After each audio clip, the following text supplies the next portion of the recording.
El judío y el moralista se condenaban a sí mismos en su condenación de los demás porque hacen lo mismo que condenan a otros. No es necesario pensar que los judíos pecaban de la misma manera. De hecho, había una diferencia entre el estado moral en el mundo pagano y el mundo judío. No son culpables de las mismas acciones, pero son culpables de la misma clase de conducta, la de pecar contra la luz que tenían sobre el bien y el mal. Se ha dicho que el pecado de los judíos era el mismo, pero sus pecados no eran los mismos.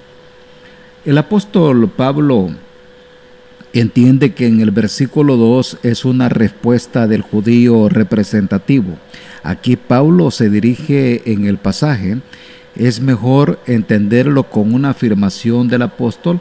Pablo usa una expresión y sabemos con frecuencia allá en el capítulo 3, versículo 19. Pero sabemos que todo lo que la ley dice, lo dice a los que están bajo la ley, para que toda boca se cierre y todo el mundo quede bajo el juicio de Dios. Romanos 7:14 nos dice: porque sabemos que la ley es espiritual, mas yo soy carnal, vendido al pecado.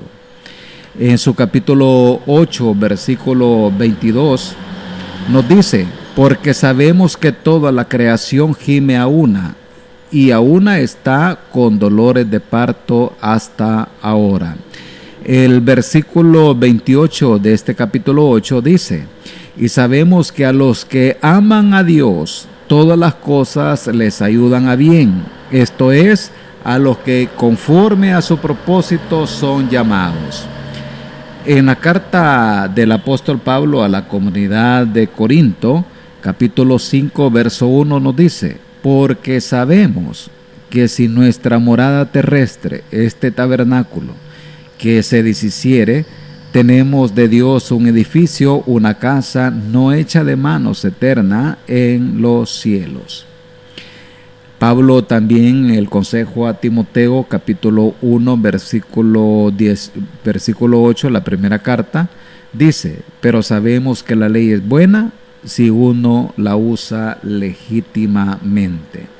Para señalar algo que es aceptado por él y por la persona a quien se dirige, lo que se da por sentado acá es que el juicio de Dios es según verdad.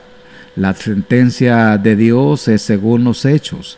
En el juicio no tendrá importancia nacionalidad o privilegio, sino hechos. Estoy hablando en el juicio, no estamos hablando de la salvación. En el versículo 3, Pablo vuelve a dirigirse al judío imaginario, repitiendo los conceptos de los dos versículos anteriores.